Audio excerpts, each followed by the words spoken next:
네, 안녕하세요. 엑셀 강사 이재영입니다. 네, 오늘은 이제 피벗 테이블에 대해서 말씀을 드리려고 하는데요. 먼저 피벗 테이블을 사용하는 방법은 지금 현재같이 이런 로우 데이터가 있죠.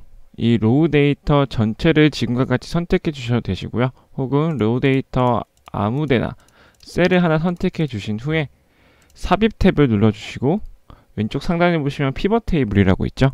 피벗 테이블 클릭해 주시면 이렇게 피벗 테이블 만들기 창이 뜰 거예요. 그러면 표 또는 범위가 현재 이렇게 점선이 쭉 완성이 되어 있죠. 자, 이 상태에서 아래쪽에 보시면 새 워크시트 할 거냐, 기존 워크시트 할 거냐, 이 부분 보이시죠? 말 그대로 새로운 워크시트에다가 완성을 할 것이냐, 기존 워크시트에 할 것이냐 하는데 일반적으로 보통 새 워크시트 상태로 확인 눌러주시면 되겠습니다. 자, 이렇게 현재 피벗 테이블이 완성이 되어 있는데 우측에 보시면 피벗 테이블 필드 목록이라고 있죠. 이 피벗 테이블 필드가 일단 뭔지 말씀을 드리면 저희가 피벗 테이블 잡았던 로우 데이터의 분류값 있죠. 요 분류값이 현재 피벗 테이블 필드로 나와 있습니다. 자, 그래서 이 필드들을 아래쪽에 보시면 보고서 필터, 열 레이블, 행 레이블, 값세 이 필드들을 드래그해서 옮기면서 사용하시는 게 피벗 테이블입니다. 자, 먼저 제가 피벗 테이블을 만들면서 또 추가적으로 설명을 드리도록 할게요. 먼저 지역을 드래그해서 열 레이블에 옮기고요. 유형을 드래그해서 행 레이블에 옮길게요. 그 다음에 납품 수량을 드래그해서 값에 옮기고요. 영업실적도 마찬가지로 드래그해서 값에 옮기겠습니다. 자, 이와 같은 상태가 현재 피벗 테이블인데요. 이 피벗 테이블이 어떻게 구성되어 있고 이 숫자들이 어떤 걸 뜻하는지 하나씩 설명을 드리도록 할게요. 자, 먼저 대구 부분만 보면서 말씀을 드릴게요. 현재 대구의 합계 납품 수량, 대구하고 밀에서 합계 납품 수량 한 게 4만 개라고 나오죠. 이 숫자가 뭘 뜻하는지 확인을 해드리면, 자, 필터 돌려서 지역을 일단 대구만 체크를 하겠고요. 유형을 밀만 체크를 해볼게요. 그리고 화면을 좀 더 크게 해서 현재 납품 수량 두 개 합시 4만이죠. 자, 이 상태에서 다시 앞에 보면은 대구 합계 납품 수량 밀 대구가 4만 개라는 게 보이죠. 자, 로우 데이터에서는 지금 현재 이렇게 필터를 돌려야지만 알 수 있는 내용들을 피벗 테이블에서는 빠르게 분석해서 보여주죠. 자, 근데 요것만 있는 게 아니라 합계 납품 수량 셀을 선택하신 후에 우클릭을 하시면 아래쪽에 보시면 감 요약 기준이라는 게 있을 거예요. 거기서 개수를 한번 해볼게요. 자, 이 두 개, 말 그대로 셀이 두 개였죠? 요런 것도 표현해 줄 수가 있습니다. 자, 근데 개수, 납품 수량 요 부분만 있는 게 아니라 나머지 같은 경우는 요약 기준에서 평균, 최대값, 최소값, 곱 그거에 해당된 데이터들이 쭉 나옵니다. 자, 이번엔 다시 개수만 있는 게 아니라 다시 우클릭을 하시면 값 요약 기준 아래에 값 표시 형식이라고 있습니다. 두 번째 총 합계 비율 해볼까요? 자, 그러면 밀 0.62%라고 나오죠. 자, 이게 무슨 뜻이냐면은 납품 수량 전체를 100%라고 했었을 때 대구 밀에서 한 4만 개의 수량이 0.61% 정도 비중을 차지한다라는 뜻입니다. 이해가 되었을까요? 자, 이런 형태로 보통 빠르게 분석할 때 피벗 테이블을 보통 많이 씁니다. 자, 근데 이것만 있는 게 아니라 피벗 테이블 안에 시트를 선택하면요, 위쪽에 옵션 탭이라는 게 생길 거예요. 13버전 이후에는 분석이라는 탭이 생길 텐데 선택하시면 우측에 보시면 필드 항목 및 집합이라는 게 있습니다. 그래서 필드 및 항목 집합 선택하신 후에 바로 아래쪽에 계산 필드 있죠. 이걸 선택해 볼게요. 자, 그 다음에 이름을 저희는 단가라고 해볼게요.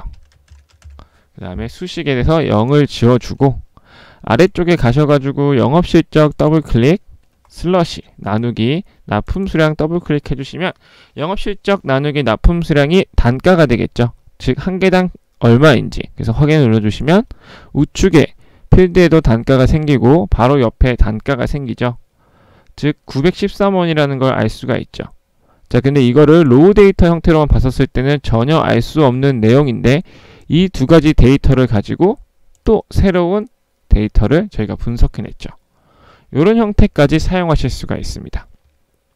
자, 그래서 제가 수업 시간에도 말씀드렸지만 기존에 제가 수업했던 방법들은 함수나 수식 혹은 뭐 단축키를 설명드릴 때도 어떨 때 사용하시면 좋아요까지 말씀을 드렸었는데 피벗 테이블은 그런 부분이 조금 불가능한 부분이 있습니다.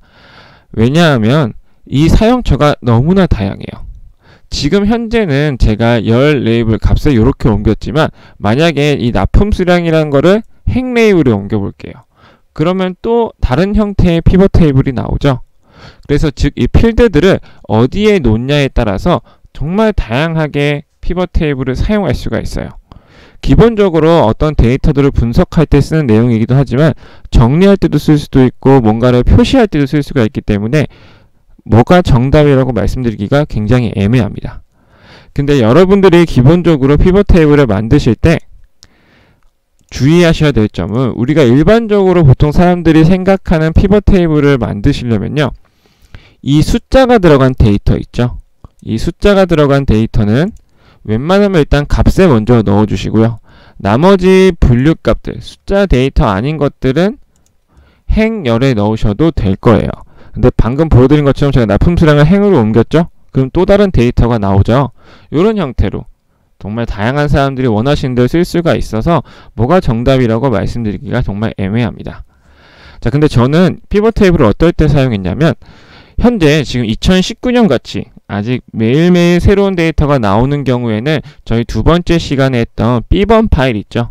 그렇게 폼을 만들어서 새로운 데이터를 계속 붙이면서 나가는 경우를 많이 했었고요. 2018년 같이 데이터가 마감된 통계자료, 하지만 빅데이터들 그런 것들을 조금 빠르게 분석할 때는 피벗 테이블을 종종 이용해서 사용했었습니다. 이해가 되었을까요? 자, 그 다음에 마지막으로 하나지만 더 알려드리도록 할게요. 이 보고서 필터라는 거는 정말 말 그대로 필터입니다. 말 그대로 성별을 드래그해서 필터에 옮기면 여기 왼쪽 상단에 뜨죠. 그래서 모두 선택해서 남 확인을 누르시면 남자에 관련된 데이터만 나옵니다. 여기서 보시면 남녀 이렇게 구분되어 있죠. 남자에 관련 데이터만 나오는데 사실 이것도 좋긴 하지만 이것보다 조금 더 괜찮은 느낌의 피벗 테이블을 알려드리면 옵션 탭에 가시면 가운데에 슬라이서 삽입이라는 게 있을 겁니다. 클릭해 보시고 마찬가지로 전 이번 지기를 체크하고 확인을 하면요. 같은 필터지만 클릭할 때마다 그거에 해당 데이터가 나와요. 자, 필터도 물론 좋지만 이왕하는 거 조금 이쁘고 멋있게 하는 게 좋잖아요, 우리. 그랬을 때는 이 슬라이서 도구라는 것까지 사용해 주시면 되겠습니다. 자, 이렇게 해서 피벗 테이블은 앞서 말씀드렸다시피 사용 방법 위주로 설명을 드렸고요. 혹시라도 피벗 테이블 하시는 데 있어서 모르시는 부분이나 궁금하신 부분이 있으시면 언제든 연락 주시면 제가 또 성실하게 답변해 드리도록 하겠습니다. 네, 요즘 미세먼지가 굉장히 많은데 조심하시고요. 오늘 하루도 즐거운 하루 되세요.